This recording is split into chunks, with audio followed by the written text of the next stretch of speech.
How to use the Index Manager in cPanel.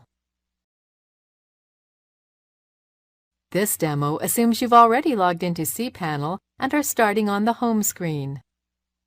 Now let's learn how to use the Index Manager. Click the Indexes icon. The Index Manager enables you to control how directories on your website are displayed.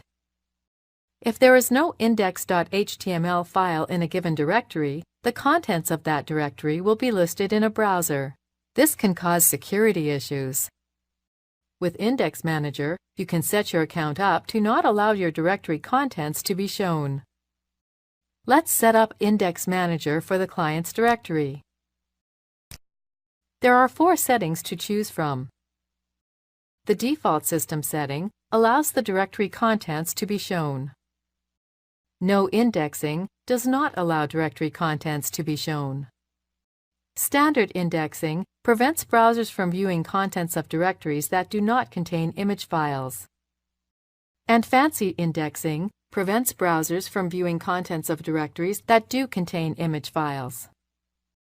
Since we do not want the contents of this directory shown, we'll choose the No Indexing option.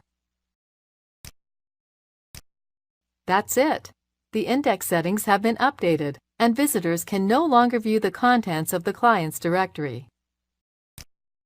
It's just as easy to switch back to the default setting. This is the end of the tutorial. You now know how to set up index directory protection for any of your directories.